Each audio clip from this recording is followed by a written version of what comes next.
Okay, councillors, so we're live stream.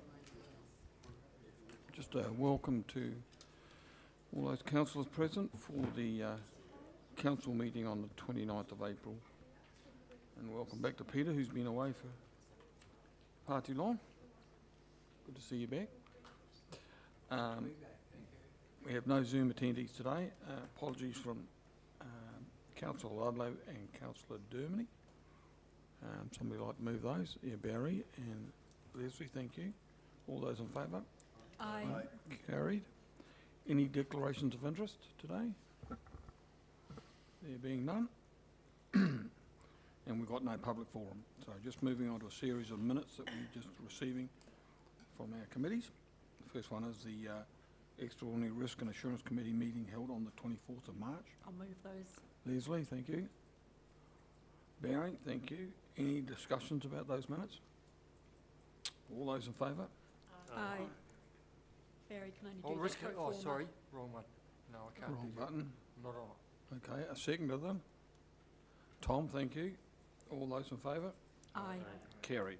Minutes of the meeting of council on the 25th of March. I'll move those. Leslie and Barry, any discussions on those minutes? All those in favour? Aye. Anybody opposed? There being none. The minutes of the Infrastructure and Projects Committee meeting held on the 1st of April. Yeah, thank you, Alex. Seconded by Leslie. Any discussions? Yes, Steve. I know it's really small and it could be insignificant, but if I was one of the property owners in the statement around, or decision around Staunton Road, and looks to place the roads on the list for consideration, can we give a wee bit more clarity to that? I just feel that that's very, we'll look to put it on a list for consideration. It just feels very, if I was a property owner, it would just feel very vague and quite loose. Well, I guess two issues with that, Steve. One, what we're doing today is just clarifying the minutes, so we're not actually going back into debate on that. But having said that, the list of priorities for sealing roads is something that staff do periodically, and so why they're not saying it will go onto the list, because there might be other priorities. So we have other requests from Maui, as an example. Some parts of Otara have also asked us as well, so every time they review that list, I guess there's a prioritisation of what they recommend. That's not to say that they end up with a result of it being sealed, so. Yeah, no, that's fine. Yep, thank you. Any further discussions on that? No, all those in favour? Aye. Carried. Oh no, sorry, I should have gone back. There were three sets of recommendations on those committee meetings, that committee. One was in relation to the seal extension. The other one was the speed limit review. And the third one was the total mobility funding and use, with a cluster of recommendations for each one. So if we could just revisit that, because I'm not sure that people were voting on that. So Happy to move those as well.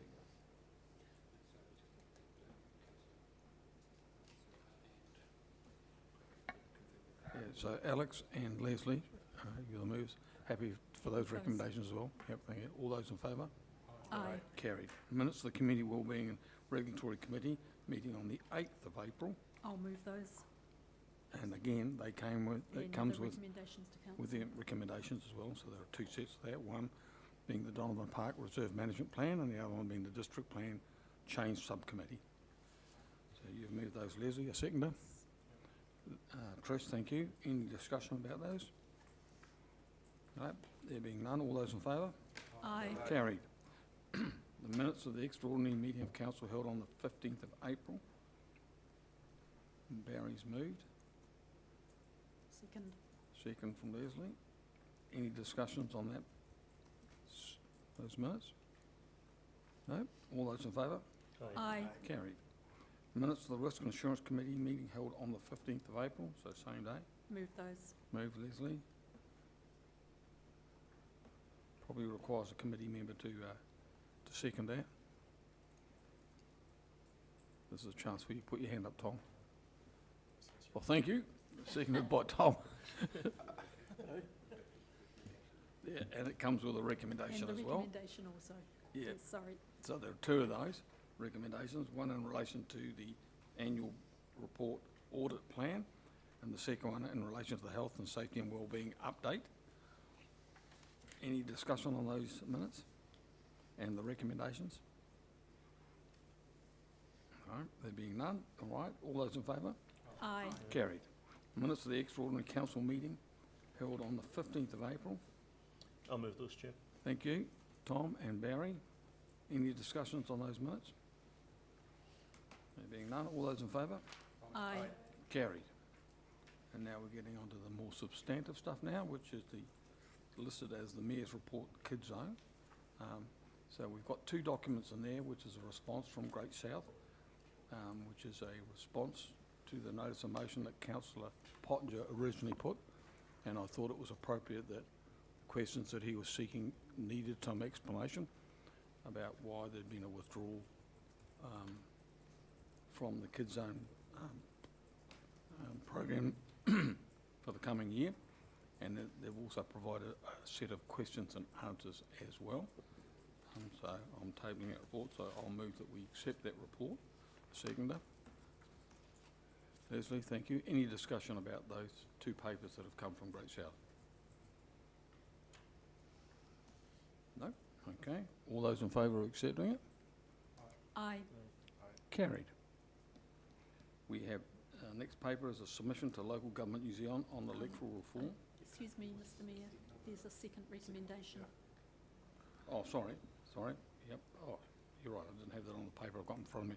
So going back to that then, which is the second recommendation, which is to support or not support Great South to identify the new event provider for the 26th period and beyond. Excuse me. So that was one of the questions that I guess was asking of us as a group, is that given that Great South has traditionally delivered the program, but now can no longer do that, whether they're the appropriate authority or organisation to be identifying who the replacement would be, or whether we think that should come back to core council. So, yep, Trish. I just got a question about that. Yep. Is that our place? Isn't our work governance level? Should we be looking at just to do that Great South work? Or isn't it for Great South to find somebody else? One of the issues with the paper that they've provided is if they've said that they're looking for an alternative provider to manage the program. And that will come back to the stakeholders, which are the three councils, or four councils, that are the stakeholders for Great South. What I'm trying to establish by this recommendation is, as I guess the largest funder of Great South, do we want them to continue to look for an alternative provider, or do we want to bring that back and have either us or the other councils to do that work?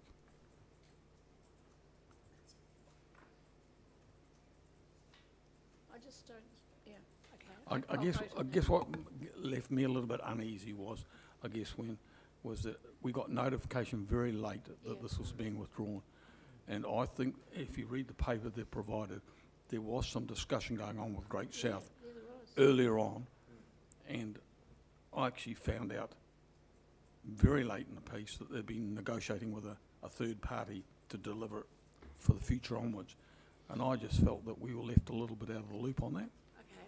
And so, hence the question of, are we happy for them to do it? Now, the reverse side of that equation is that they've done it for a long time and they know all the key people, and would probably be the ideal people to do it, but I just wanted to... Can I ask a further question about Great South here? I'm not sure whether Can it's you just relevant. use the microphone a little bit more, Trish? Sorry. They have a lot of equipment that's already, Great South itself have a lot of equipment that is, they own. Yeah.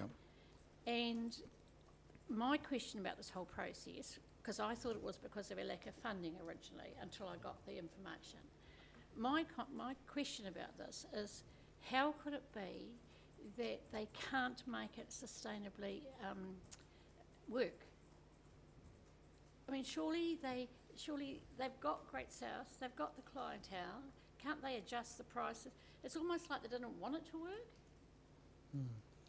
I just can't see that, I mean, surely they can adjust what they bring in to make sure it works. Well, you're right, if they were, I don't think they had any idea of what the uptake would be from one event to the next, and without that ticket sale, you don't know whether you're going to make a profit or cut even, or whether you're going to lose. And if you look at the report, some years they make significant losses, and I think the last one they lost about 30,000. But my excuse me, Yeah, my point is though, if they did a proper budget, they would know they'd have to sell this many tickets, yeah. and there'd be some things outside there that they couldn't have because they couldn't afford them. I think it probably works a little bit different. I think they set up the program with a series of activities over 5 days. So they're committed to, that's what they're marketing out to sell. But even though you might need, I don't know, whatever the number of tickets is, 30,000 tickets or whatever, there's no guarantee that you'll actually get them. That's the problem, I guess. So that what they've I'm faced. trying to say, Nobby, though, is that they've got a core pieces of equipment. Yep. They've got a core program. Yep. And surely, if they don't sell the tickets, there's almost like those optional extras. Well, I see what you're saying is they want people to come because they've got them. But I think people would come anyway. I don't know. It just didn't make sense to me. Yeah. Yeah, I'm not sure about that, but I guess the core issue for me was, do we let them continue to manage it, or do I, as a representative on the stakeholders group, go forward to that combined council group and say, no, we'd prefer that management or the identification of who the new provider might be needs to come back. There's a lot of chatter around, a lot of noise around about whether the program would be shrunk in size, for argument's sake, whether it would drop from 5 days down to 3. And that sort of leaves me a little bit uneasy. If you're not delivering the program or can't deliver the program, then you shouldn't be tinkering around with the product. You should just leave it for somebody else to try and identify. Sorry, Leslie. Thanks, Mr Mayor.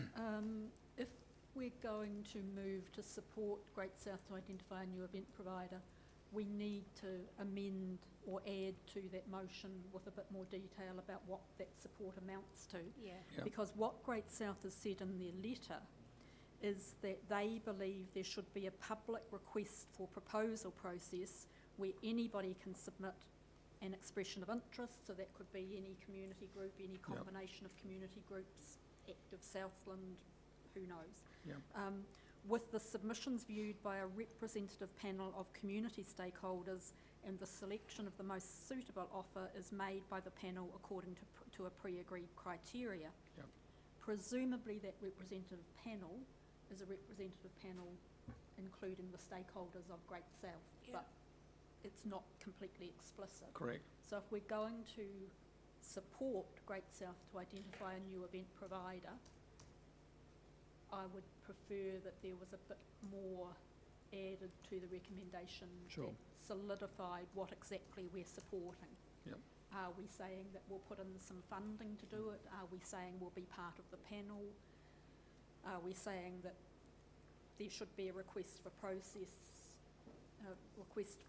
proposal process, and asking Great South to do that, and asking Great South to come back with a cost for doing that? Just seems to me that there needs to be a wee bit more detail. Yep. If we're saying that after 19 years this is a great product and we would like to see it continue, Yep. and Great South has given us very substantial reasons why they're no longer in a position to continue, Sure.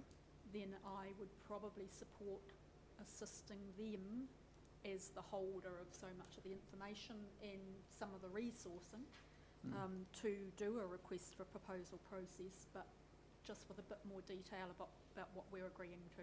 Sure. And Tom. a time frame probably too. Yep. If it's going to be a 2026 Yep. product, we probably don't want the time frame to linger until November or December of this year. Yep. Exactly. I agree with Leslie's approach. approach. I think, though, there needs to be a business lens put over it. I mean, if you look at the table, their ticket sales have grown by 5% in dollar terms in the last 4 years, but their costs have gone up by 21%.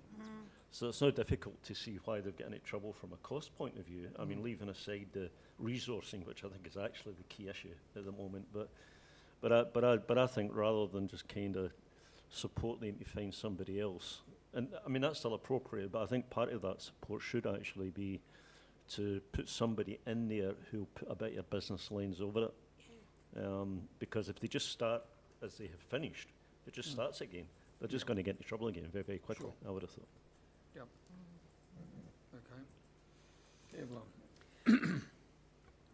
Yes, kia ora. Look, I support what Councillor Soper has said. I think that they are the right people to lead the search because they know what needs to be there in terms of support and organisational systems and all the rest of it.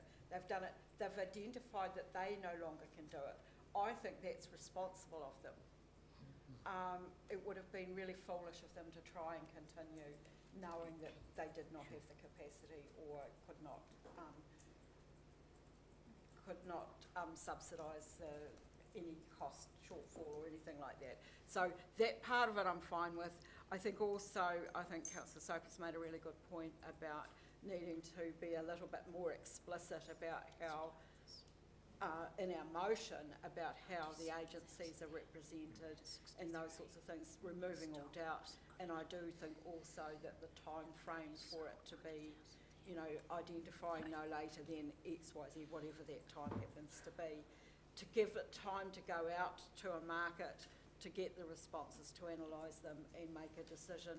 You wouldn't want anything less than maybe 9 months lead-in time, which means that there is quite a considerable time pressure on, but I think they do have the in-house knowledge of what is required to do it.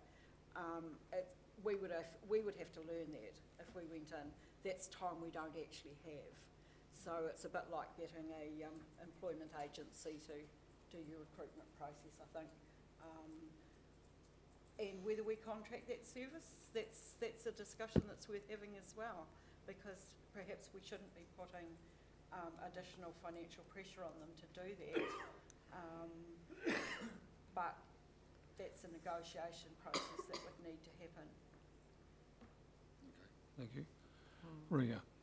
Thank you, Mr Mayor. So the brainchild of how Kids Zone came about was populated and brought to Invercargill by Sir Morrison Bailey, a former member of Great South. I know that this has impacted on the wider community and communities that don't even live here, that bring their children here, that they have this as a planned event. One of the things behind this mechanism is after each event is held, there's a lot of planning and meeting and reports from these events from year to year. So Councillor Campbell's right, to have a business lens over this would be the correct way to look at how they can best plan and manage this for the future. But I'm also supporting Councillor Soper that they have had to incur a lot of the financial losses over the last few years with this event. I'm off the idea as well that they do know this event inside and out. A lot of the resources they have been made by their own staff members and plus being purchased in. I think that I would trust them to put out an expression of interest in how to utilise a third party to run this event for them. They've had a huge staff reduction in the last two financial years. There's all sorts of reasons why this event's no longer sustainable for them, but we don't want to lose this event for our city. And I think that's a real crucial area we need to be looking at to make sure we safeguard it. Yep. So Leslie or Tom, do you want to add some wording to that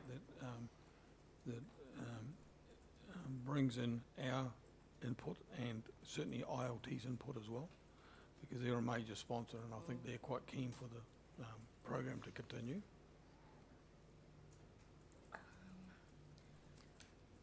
Well, if we're going to say we support it, we're probably saying we support Great South to identify a new event provider for the 2026 period and beyond, Yep. with an agreed request for proposal process that opens up the criteria of the site and the operation, because it is quite possible that other providers who might put things forward will suggest a different site or a Yep. more dispersed Yep. way in which the event happens, even the number of days. So Yep. I think a reference to the request for proposal with a business case. Yep. With a business case required as part of any I think how I would look at that would be that we request that staff consider how that work could be supported by applying a business lens to, words like that. Because we're not just encouraging Great South to do that. I think from our point of view, we would like to see, management staff having a look at it too and getting a little bit involved just to make sure that we're we are actually offering something which is offerable.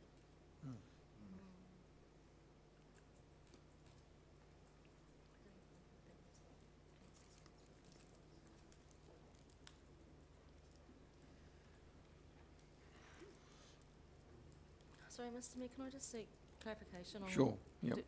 Councillor Campbell, when you say management staff, are you saying our operational staff here at council or the staff of Great South?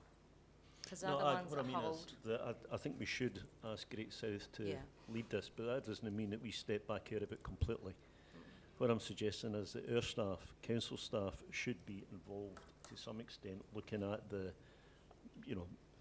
looking at it with that business lens. I'm not wordsmithing it very well. Yeah. No, yeah. How about a business case will be required as part of any proposal with Invercargill City Council staff to be part of assessing Yeah, those I mean, I business think that's, cases, and an Invercargill City Council representative as part of the decision-making panel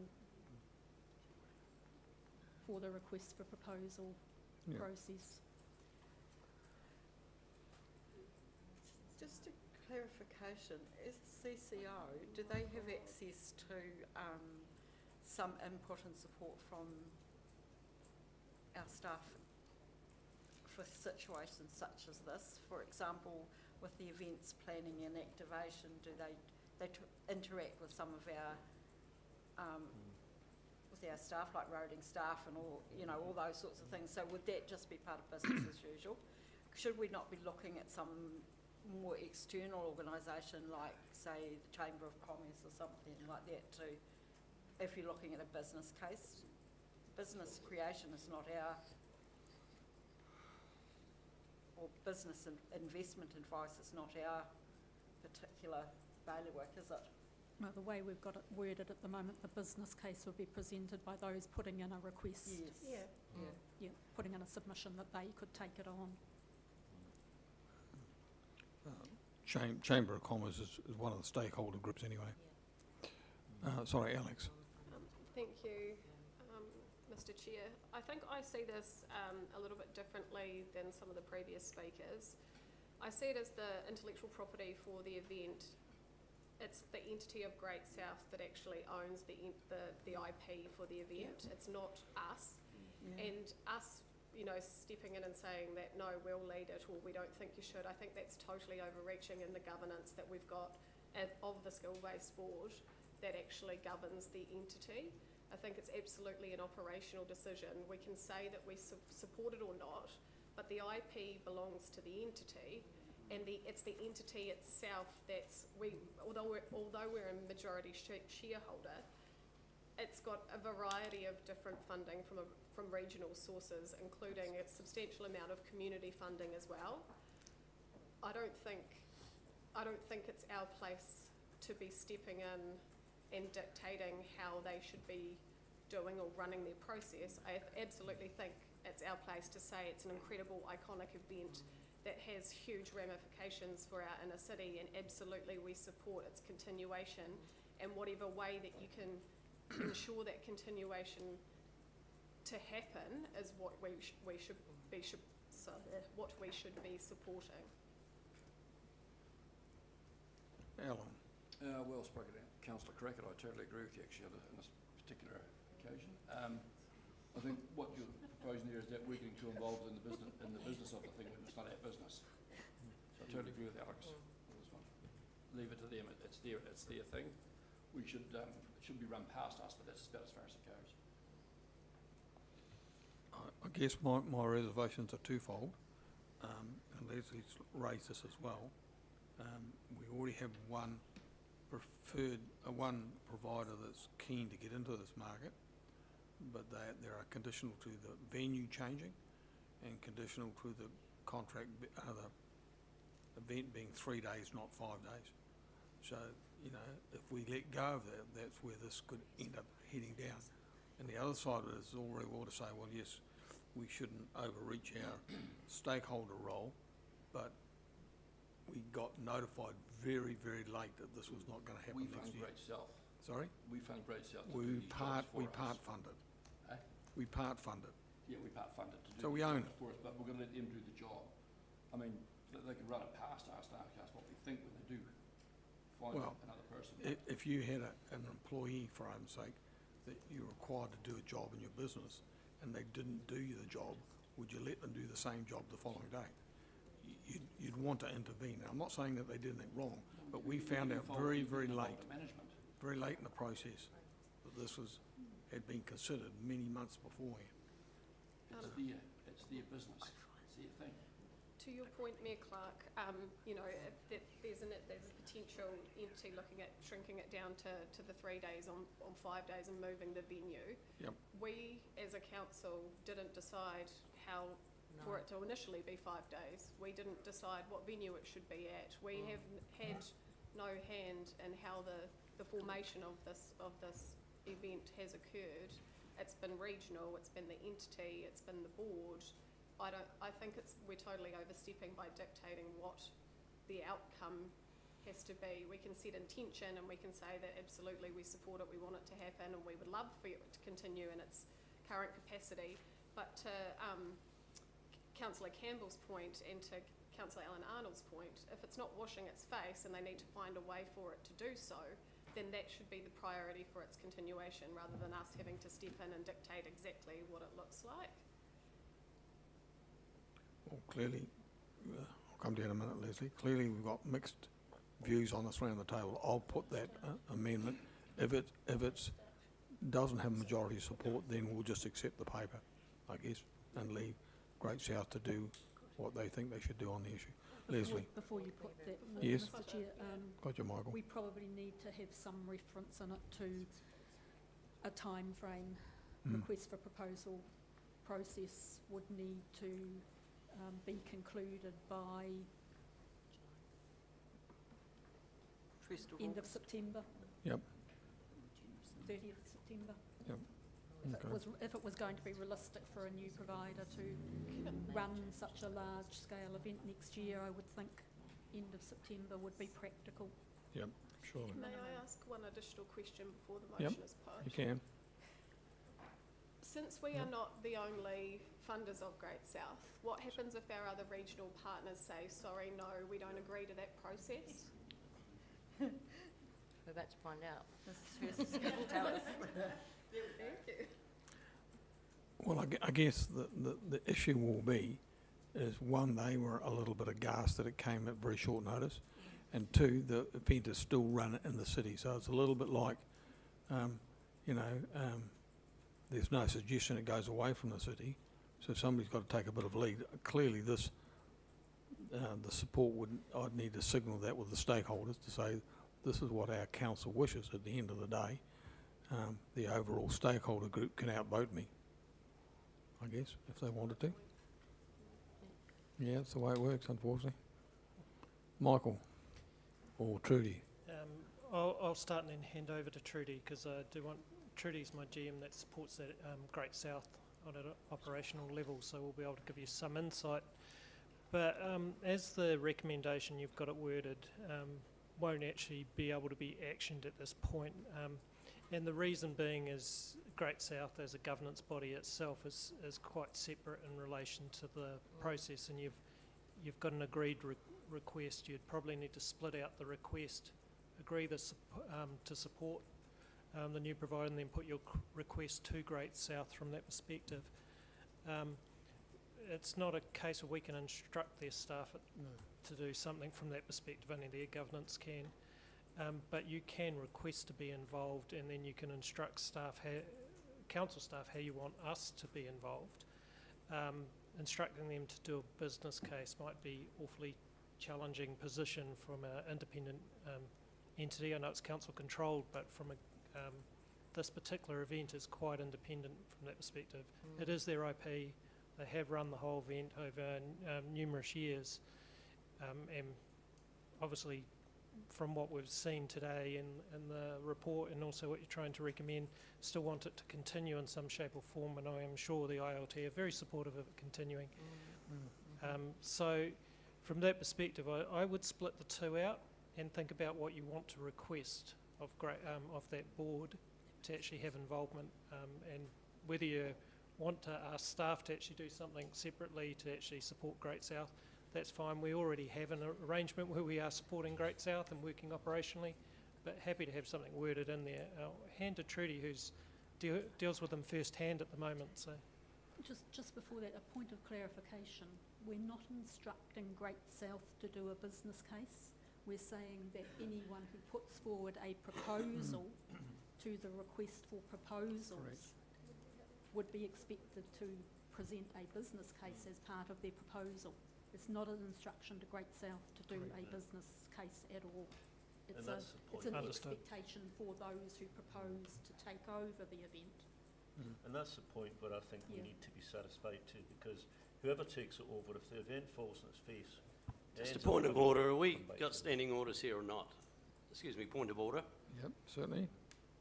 What are you raising, councillor? Oh, sorry, the point of order was following who's speaking, and it's not a free-for-all, is it? Or is it? Well, that's for me to decide as the chair of a committee. So you suspended standing orders? No, I'll determine who speaks and when. Councillor Campbell. Oh, thank you. No, I think how Councillor Sober described it was actually what I was meaning.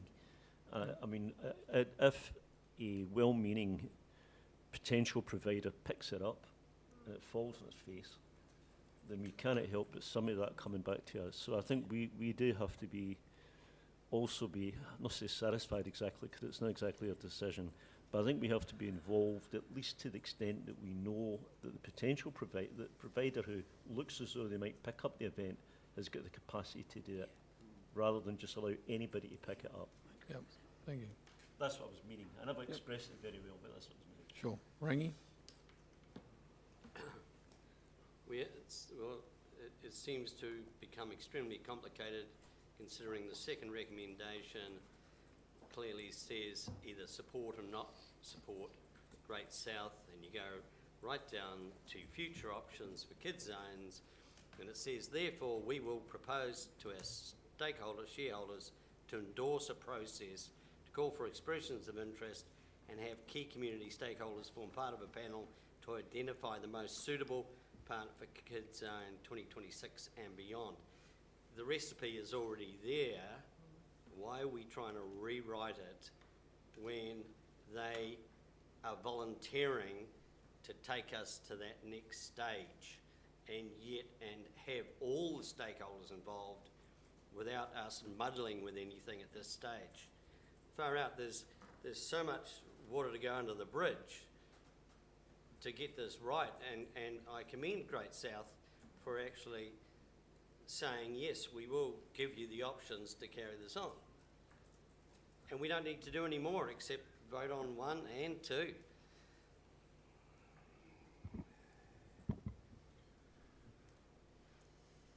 Or I misread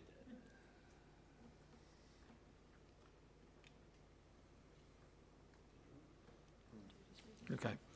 So, any further discussions?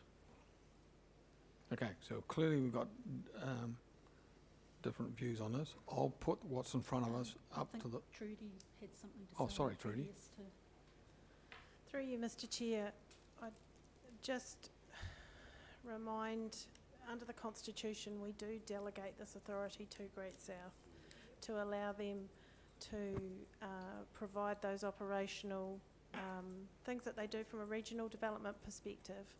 And I think they will really value your passion and commitment to see that this event is able to be maintained. To give you a little bit of history, there's a member of our exec team who actually helped bring it here, who has that history. So obviously Rex, but we need to charge Great South to do that and enable that, as well as they're responsible and accountable to reporting back on it. And I think they've made that clear that that's their commitment. So just being wary of how far we go into with the with this piece of work. I'd just be mindful of that in your decision making. yep, thank you for that. Alan? So in my view, based on the opinions of Trudy and other people around the table, I think we should go back to the original. Well, the way I'll get back to the original, if that's, We all vote against it, didn't we? no, no. Which is the original one. I've already had a mover and a seconder for an expanded one.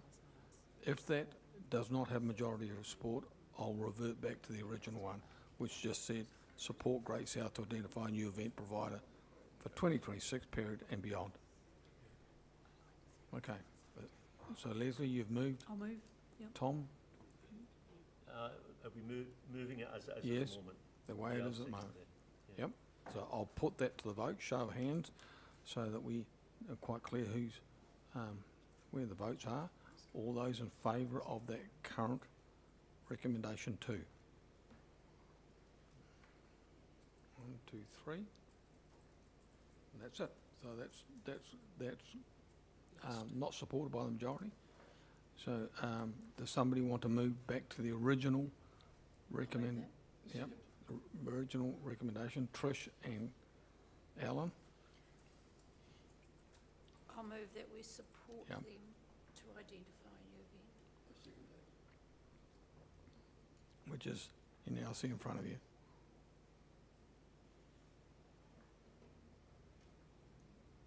So I've got Trish and Alan as mover and seconder for that. And I'll put that to vote again. A show of hands, all those in favour of that recommendation? Yep. Carried. Thank you. That resolves the issue. So we move on. Issue 12 is the submission to Local Government New Zealand on electoral reform. So that we've had a previous workshop on that, and Michael developed a paper, if you'd like to speak to that. Thank you, Mayor Clark. It's a very quick report to this one.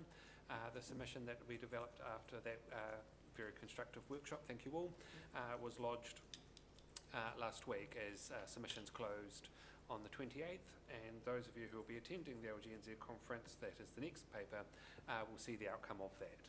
So this paper is just simply providing the completed submission for your reference. So we're moving a second on that. So there's Yep.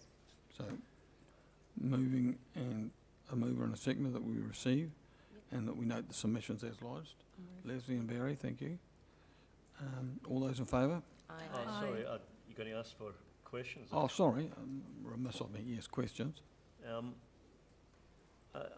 When we talked about the online voting, there was quite a mixture of views around the table. I don't recall it being suggested that ICC stands ready to offer itself as a council, as a trial council. I don't think did we say that? Yes, we did. Yes. Did we vote that? Yes, we did. Okay. Yeah. So just one other thing then. If I go back to page 2 of the draft recommendations, in the third paragraph, did you mean to use the word tenement? Which one, sorry? Well, schools are an ideal place to ensure that this type of information and tenement. I'm going with probably not, but I can't find it at the moment. Ah, okay. So it's page 63 of Third paragraph down. board books? the third paragraph down. Oh, there we are. I mean, I presume it's just a typo, but I can't even think what the original word was meant to be. I agree. No, no, I It's a can't legal either. I would have to go back and look through my drafts on that. So my apologies for that. I'll let LGNZ know that we will change that to have something that is not tenement. Tenement. We'll probably just end up taking out and tenement, looking at that. Testament. I think that's the most logical. Yeah, That's a Scottish word. Scottish word. All Must have right, been you, so we've Tom. got a mover and a seconder. Good spotting. So we've got a mover and a seconder. All those in favour? Aye. Carried. On to issue 13, which is council representation at local government New Zealand annual general meeting and the conference on the 2025.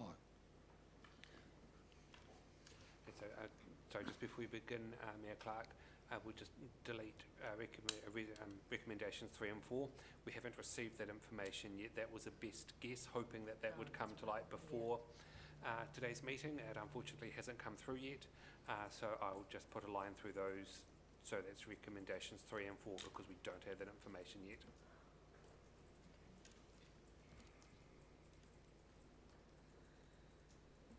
Yeah, so that was simply just about the remits process and the time frame for when they are due this year. We expect the remits process will be the same as it normally is. There's no reason to believe it's not.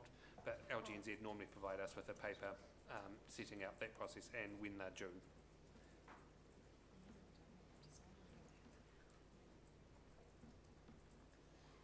Okay, so Leslie? Thought you were going Oh, to say okay. that first. Too quick, yeah. So we've got 3 recommendations there. And I guess we need to identify number 5 first, or second anyway. So I'll just put the first one, which is to receive the report. So you're moving it, Leslie? And Barry, thank you. All those in favour? Aye. Carried.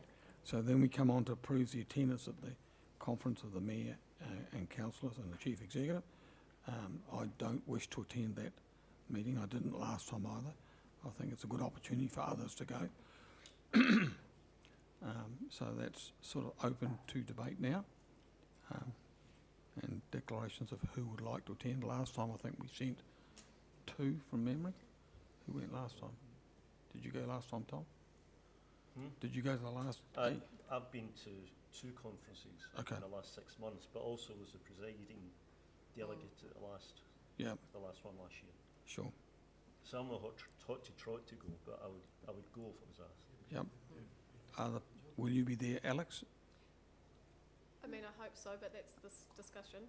Oh, you're not there as part of your, Not as of right Young through elected Local members. Government New Zealand, but I am meant to be as the co-chair hosting the young elected members meeting at the start. okay, Yeah. okay. Any other interest in that? Ria?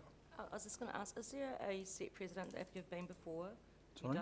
Is there a set understanding if you've been to LGNZ conferences before, you don't go every year as a councillor, or, because I mean, I've been to one Yep. and I found it very, very good when Grant was a delegated person. Sure, So if there's, I would like to signal I'd like to go again. sure. Well, we've always seemed to have sent either 2 or 3 delegates. Has been experienced in the past. Some councils send a whole lot more than that, but I just don't think in today's environment we can justify that. So I've got Alex and Ria at this stage, and Tom. Yeah, but I'm happy to stand aside if Yeah, somebody that's else right. wants Yeah, to I'm- go. I mean, I'll have been to 3 in the last year. Sure, yep. Yep. Yep, that's fine. Leslie?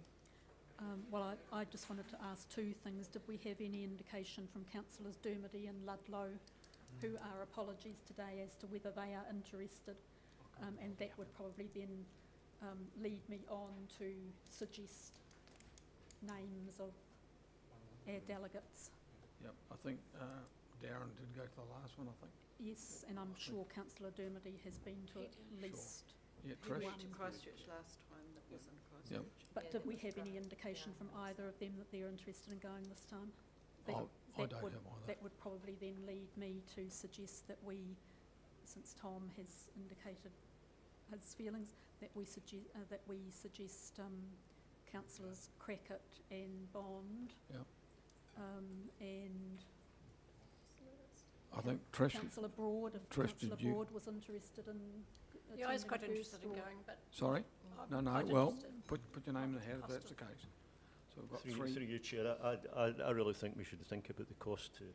Yeah, I think we should absolutely limit it to 3. I don't think we Yep. should have any more than that. Correct. yeah, I agree.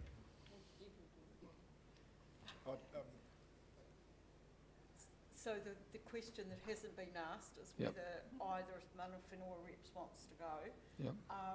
I have been, I should have been 3 times, but last year my flight didn't make it into Wellington. But that was at my own expense, and the year before I was paid for by somebody else. I believe that our attendance at Te Maruata and at the conference is healthy. I'm not going to fight with Mrs Coote about if she wants to go, that would be fine. I would support that because I think we operate in a slightly different model than most of the other councils in terms of Māori representation, so it's good to have an alternative voice, but it's also good for our councillors to have that experience at national level and hear the discussions. So I do think that in the interest of natural justice, that one of the Mana Whenua reps should go. I'm quite happy not to go. Michael.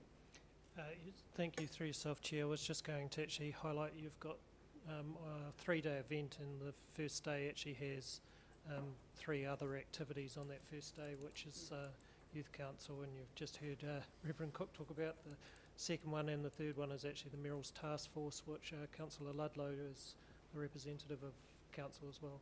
So I just wanted to highlight that those 3 are on the first day of the conference. And so I guess that's one of the, I'll come to you in a minute, Steve.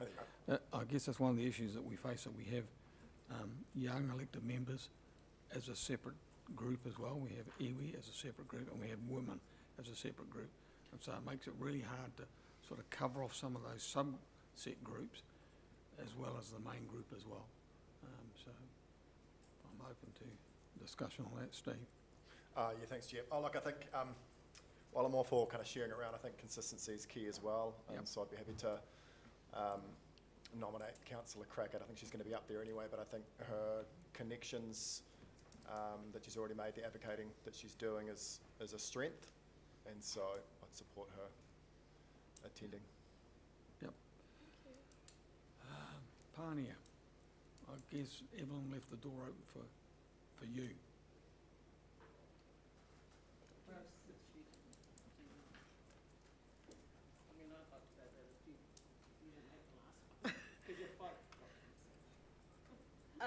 So I wasn't going to the whole conference, I was only going to Te Maruata. I would appreciate going to the whole conference again, but as I say, I was prepared to be flexible about that. But obviously I would appreciate the opportunity.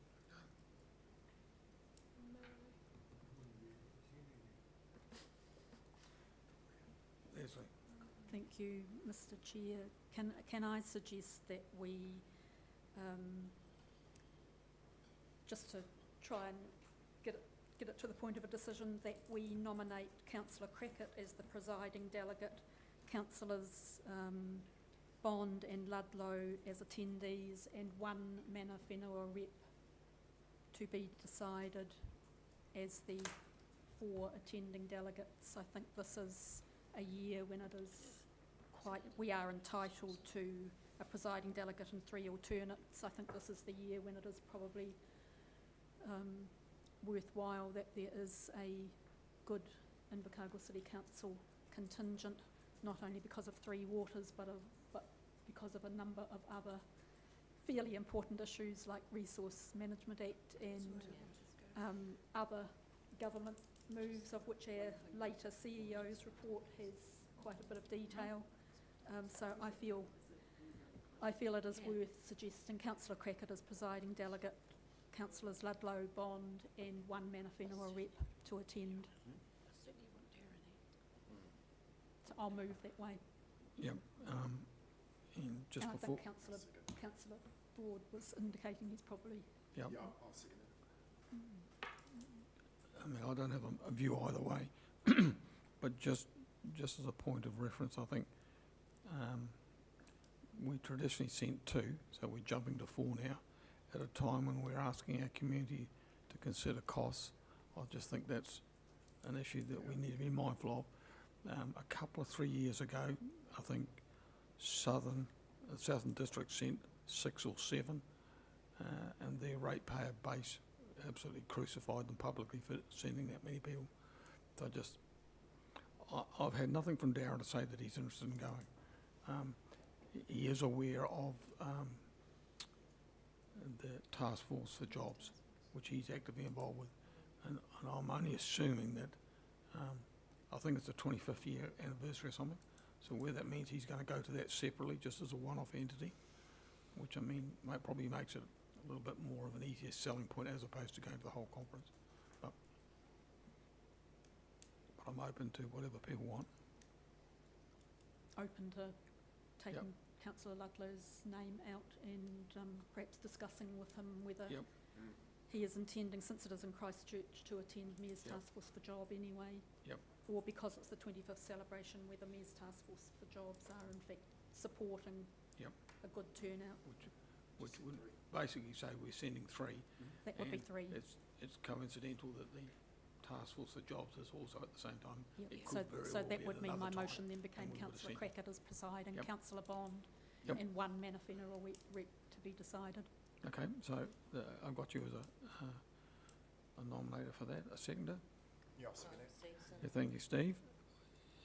Any further discussions? So we've got 3 names up there. All those in favour? Aye. Carried. I'm against. Sorry? I'm against, I'd like my name noted, thanks. I'm against it. Yep. Yeah, I'm voting against. Okay, Name recorded, thanks. thank you. Recorded. Done.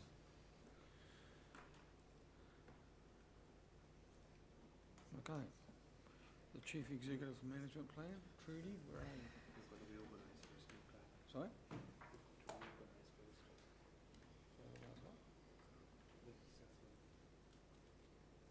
Oh, I see. Oh, sorry. I thought we'd already voted on it. We didn't? We did- Oh, sorry. Yes. Sorry. So, number 14 is Local Government Commission, Southland Reorganisation. So you will have seen the paper that's came through initially from Southland District Council in relation to 2 unitary authorities. We've had some discussion around this table on more than one occasion about how we felt about that without doing any formal decision making. Now we've had a request from the Commission itself to ask whether we are happy for them to initiate the investigation, and there are steps within that. I can tell you that there is a paper going to Environment Southland this week to their council, full council, that looks at a range of options and then prioritises those options. It's no secret that they're not particularly happy about being absorbed into a territorial authority, which is where their future may lie. But all we're being asked of is, do we support the initial investigation being undertaken by the Commission? And my personal view is we should go down that track. That gives us the opportunity to address whether we agree with 2 unitary authorities or alternatively 1 unitary authority, and what that might look at. But it's not a quick decision. It will take some time, probably take a whole term to get to the position, because eventually it does need to go to the public. So I'll put the 2 motions with the resolves to support as the option there. And I open the floor for any discussion on that. Rangi. Look, I think it's a wise move to support it. I did a bit of investigation regarding Tasman and Nelson, Marlborough District Council, the way it works up there, and even though if it did go ahead, Invercargill becomes a unitary authority on its own. If it acts like Nelson, it would sort of subcontract out of Southern District some of the key work to do with rivers and stuff that we don't get involved in as much as they do. But I can see why Southern District desperately wants this, to get better alignment, better efficiencies, and I think we wouldn't notice much difference. Yeah. We really wouldn't. But the next step that's happening in Tasman and Nelson and around there is the amalgamation into one. Now, we're nowhere near that here at the moment for one big Southland Inc. But first steps first, and I totally support this and will second it. Yeah. Yep, sure. And you're right, Rangi, that's the feedback I've had as well. Nelson have recently said to Tasman, if you want to have a joint CCO around Three Waters, that will be conditioned to us eventually moving in the short term to a unitary authority as opposed to the two they've got at this stage. So you're quite right, the advice I got from the Commission originally was you can move to two and then at some later stage move to one if that's a more efficient model again. So, but it's a good initial step. You, Leslie? Thank you, Mr Mayor. It's not the way I would have preferred to see a reorganisation of local government in Southland being investigated. I would have personally preferred that it was a one unitary authority proposal that was being investigated, largely because I think there are a number of things you can say about the examples where two has resulted that have not necessarily covered themselves with glory, and there are questions about whether that's going to end in one unitary authority at some close future point anyway. Also because there is a question about the size of two unitary authorities, but also the fact that two unitary authorities means that you are still left with duplication in a number of ways, shapes and forms. And it's almost an interim step. However, the proposal is there. The Commission has said that they are in the process of investigating, and it seems to me that resolving to support it certainly leaves it open for us or a future Invercargill City Council, because it probably won't be this council, to make a submission at that stage with a strong view on one unitary authority and a great deal more detail on why that might or might not be the best way to go, and to weigh further the pros and cons of moving to a two unitary authority. Or whether it's more sensible to look at one unitary authority, because of course then you're looking at one building, one fleet, Yep, quite and right. one environmental operation, etc. So yes, I would agree with resolving to support, although as I say, it's not the reorganisation I would like to see investigated, Sure. but it certainly opens the door to start the process, which will be a very long process. Yep. And if we support the investigation, certainly gives us plenty of time for a considered response. Yep. And I, like you, support that. I've had some discussions with the Mayor of Southern District Council, and I think the economy of scale that they're referring to will not be achieved, the $10 million. I think we will get twice that amount if we combined into one unitary authority. Accommodation, sharing staff, one payroll system, the list goes on. And so I like you, I think that's the way to go, but we'll get that opportunity. It takes a long time. The Wairarapa have twice tried to amalgamate, once with all three councils agreeing and the Commission turned them down. And then now they've gone back on another application with two of the three agreeing, but not the third one, trying to force the issue. So that's still in limbo and it's been here for some time. Southern Middle Hawke's Bay has also tried to combine and got knocked back by the Commission. So this is not a done deal, as you quite rightly say. It'll take a long, long time. and I also support one unitary authority, because when you look at the numbers, the Southland District Unitary Authority may or may not include Gore, because Gore has aspirations to go elsewhere. So that would leave one unitary authority for the SDC area, currently with about 38,000 population, which is just tiny. So, yeah, I don't think there's a lot of water under the bridge yet in the investigation. Yeah, Tom? The only concern I would have is whether by simply having those two resolutions, the number two being to resolving to support the investigation, and whether that implies that we support the proposal. I don't know what the view of council is, but I mean, my own view would be that you probably get this opportunity once in a generation, maybe even once every 2 generations. Yep. If we do go the SDC route, it may be another decades before we come back and look at it again. I think, as you said, Mr. Mayor, that the overwhelming benefit in economic terms, the step change would come from a single unitary authority. Sure.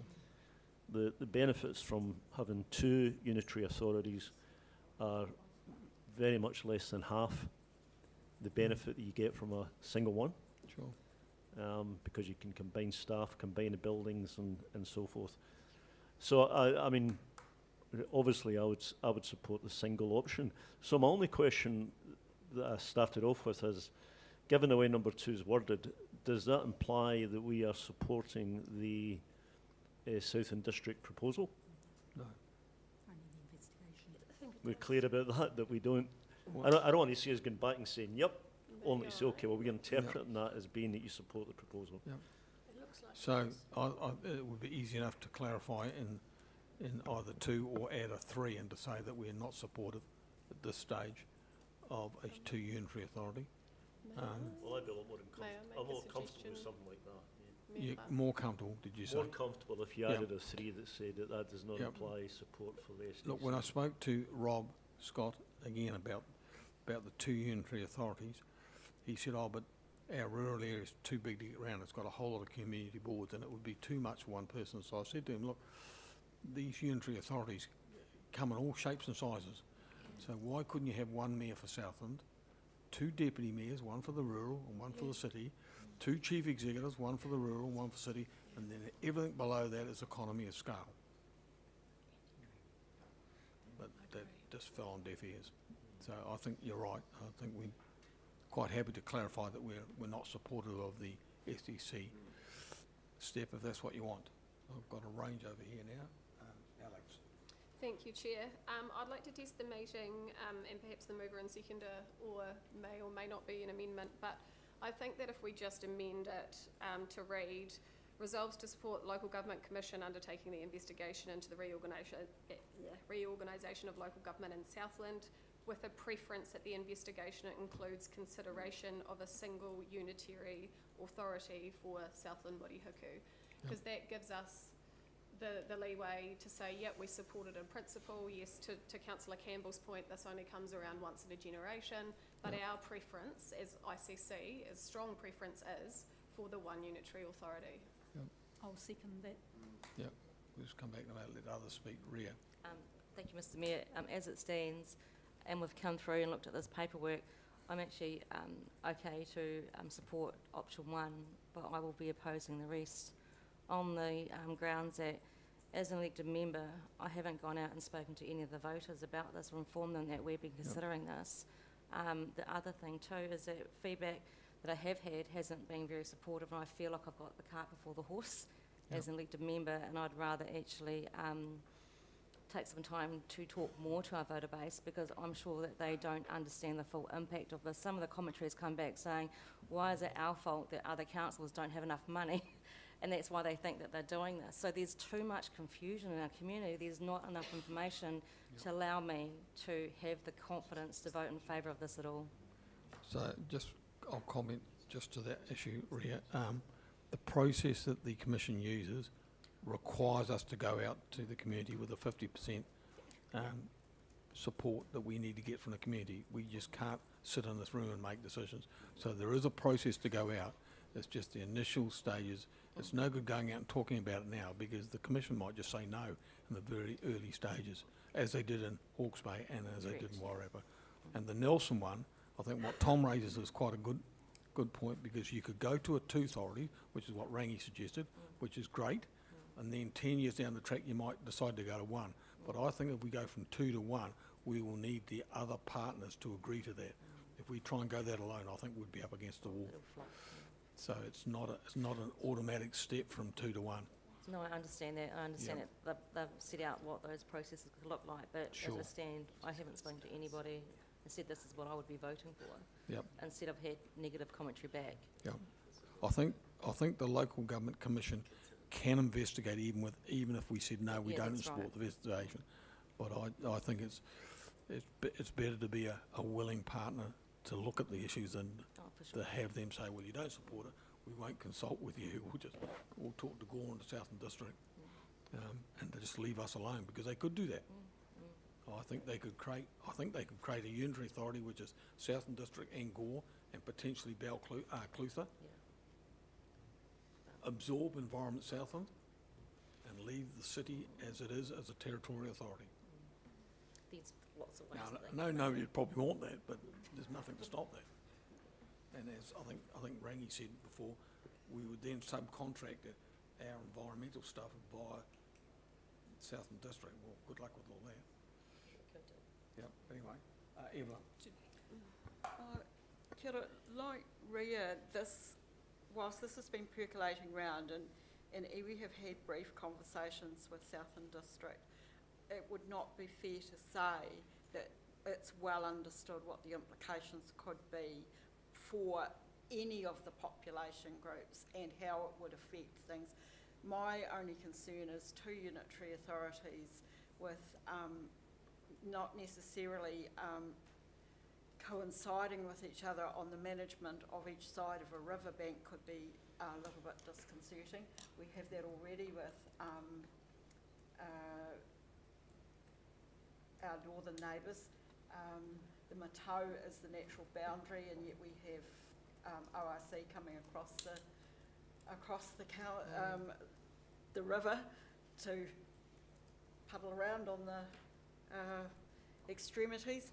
I think we need to be really clear what we're talking about, and the public needs to understand better what the implications would be, because it would not just mean one of this and one of that. It would mean you have got 2 means of managing this or that, depending on whether you're in this unitary authority or that one, and they need to talk to each other. And we need to manage that all the time. So I think it's been clarified that we're not supporting necessarily Southern District's proposal. What we're supporting is the investigation. Yeah. We will have our chance to speak to what the pros and cons are of anything, both with the Local Government Commission and with the other parties involved. And I think the message, after having listened to some of the submissions this morning, we need to get better at messaging really big issues, big changes that people, we've seen the signals for a long time, but they're only just seeing them now. The lead-in time should give us the opportunity to actually better educate those who are going to have to vote to make the decisions, which, as you say, at the ultimate will not be necessarily any of us. So with those clarifications, I'm going to, I don't get to vote. I would say that EWI sits neutral in this. We work with all the parties no matter what. We may have our own preferences, which we will state when it comes to the submission process. Okay. Rangi. Oh, look, this is like a reenactment of Kid Zone. The document there that states Local Government Commission guidelines for reorganisation, as the Mayor has said, is very straightforward, and it's in the process that commits no one to anything. And it just says, yes, we're going to open an investigation, and the other option is no. And look, we're discussing the colour of the drapes here. We don't need to. Yep. Okay, So I still second that original motion. yeah, thank you. And Alex. you don't need 3. Yep, I'll put 3 separately then. Alex? Yeah,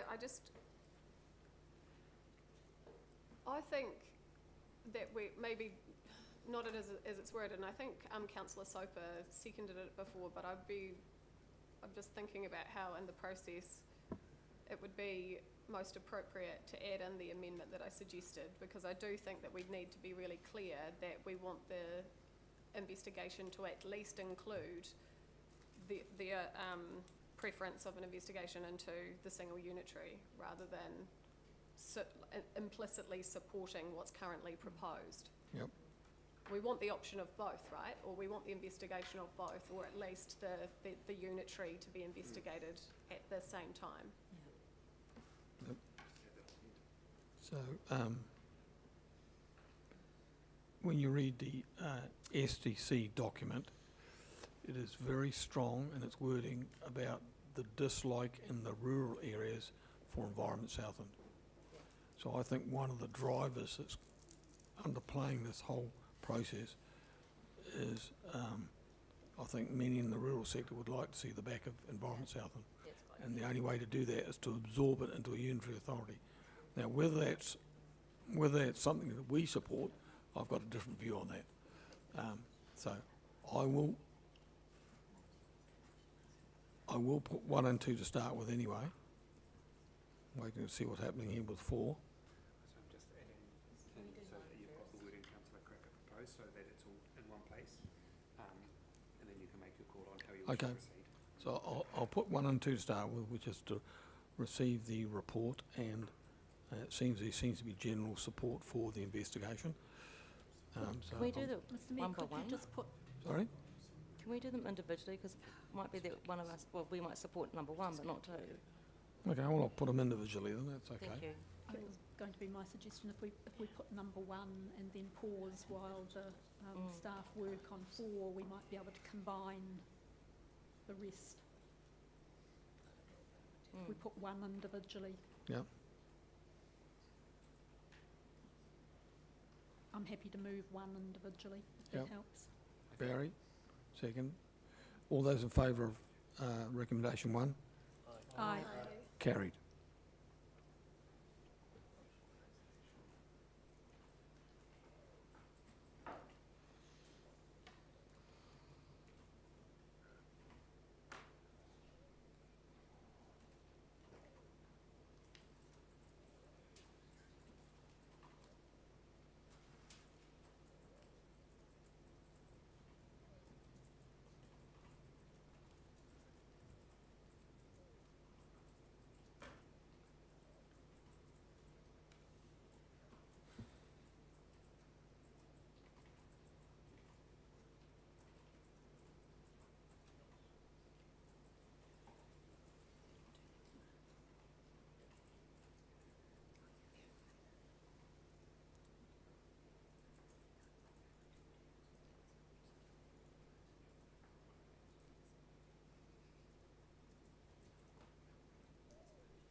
So happy to put number 4 now, and if we do that, then we we probably don't need options 2 and recommendations 2 and 3.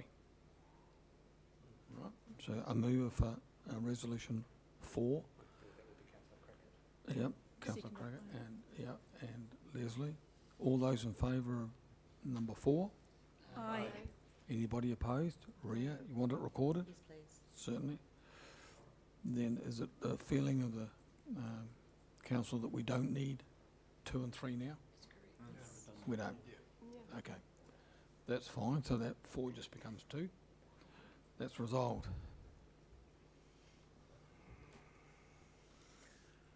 Welcome to the table, Trudy, again. Sorry for the delay. CE's management report. Thank you, Mayor Clark and councillors. So, This month's report, it always feels like it's a little bit behind, because just yesterday there was an announcement from the Honourable Chris Pink, who has announced some changes to building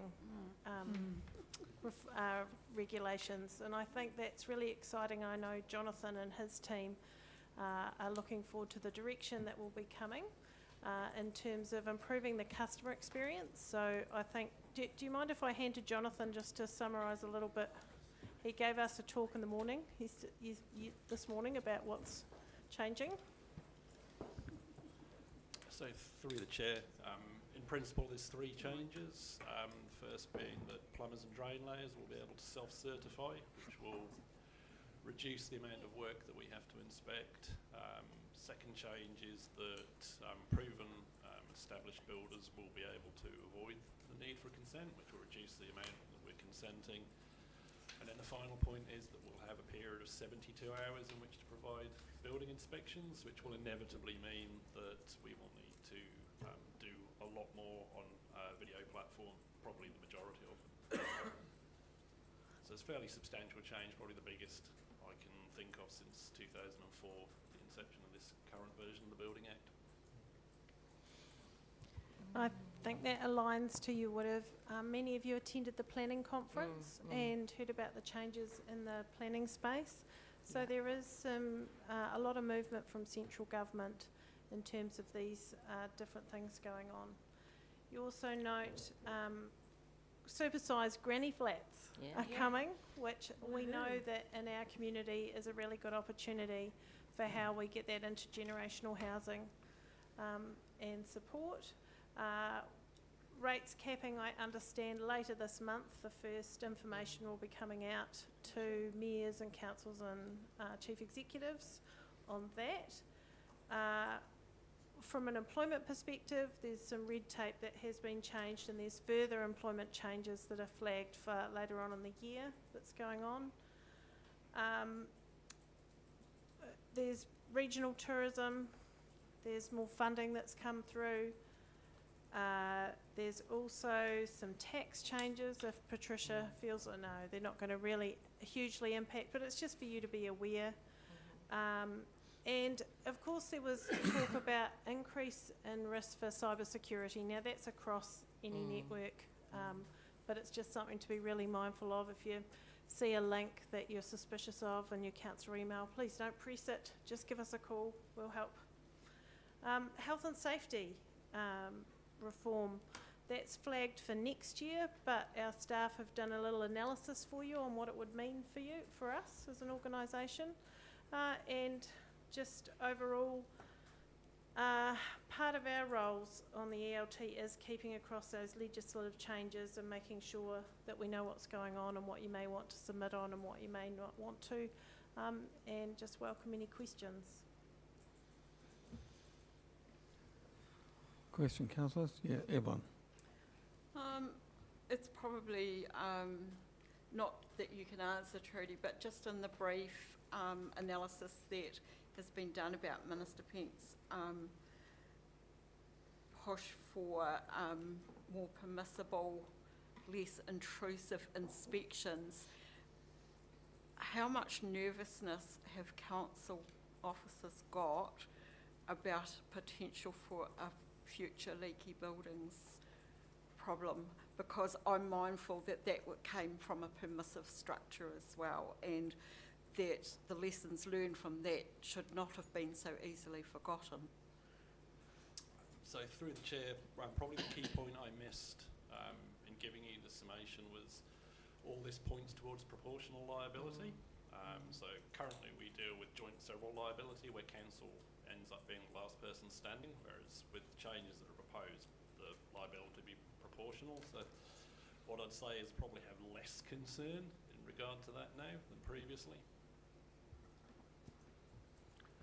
Yeah, Barry. Yeah, as far as self-certification goes, I've been doing it for years, but I'm a gas fitter, I'm not a plumber, so it was a process that was always going to come online anyway. So I've got all the support for the plumbers. I don't know many of the builders, but I know a lot of the plumbers, and they're very capable at their job. and they just get sick of having their hands tied. So, yeah, I'm in big support of it. Leslie? Thank you. With any Building Act reform, the devil is always very much in the detail. No one has forgotten the leaky building syndrome issue. Well, sorry, someone has forgotten the leaky buildings issue because Minister Pink has made the announcement he has, as though leaky buildings weren't a reality that people are still living with to today. But as Jonathan said, one of the slightly more happy features of this one is that actually proportional liability is somewhere in the mix, but it's somewhere in the mix. The devil is still in the detail.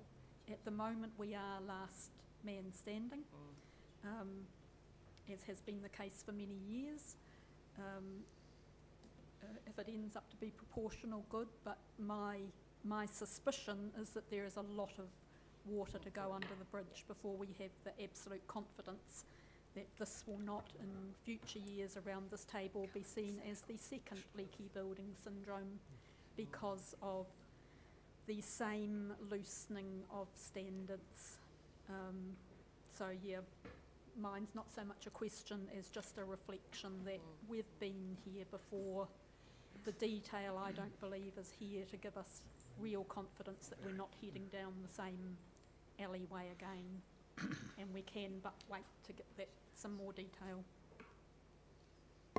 Barry again. Yeah, there is safeguards with self-certification. Like a perfect example was the Christchurch house that blew up. Gas fitter left a connection off, went away. People arrived home, they turned the gas back on. Boom, blew about 3 or 4 houses up. He was liable, lost his business, and it cost him a lot of money. Yep. So the pathway's there for anyone that doesn't play by the rules. So Trudy, wearing your acting chief executive's hat, I just have one question. And I asked this question at the recent Risk and Assurance Committee meeting of your Health and Safety and Wellbeing Manager. I asked that I understood that we'd had a staff satisfaction survey done at the end of last year. And I just wanted to know when the results of that survey were going to come forward. And she said that that wasn't part of her role, so I was just putting the same question to you, that somewhere in the future we'd like to see the outcomes of that satisfaction survey. So just signal that. Sorry, Michael. Yeah, sure. Yep. Thank you, through yourself, Chair.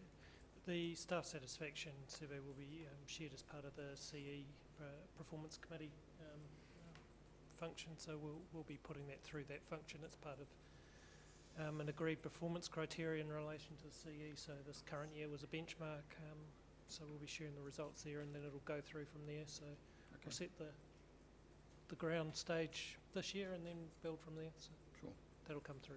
Okay, thank you. All right, so if somebody would like to move and second the Chief Executive's Management Report, Barry? You're defaulting to you again, Leslie?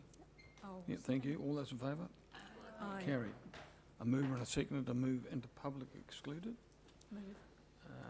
Barry and Trish. All those in favour? Aye. Carried. So we just have a series of meetings with some recommendations to go with.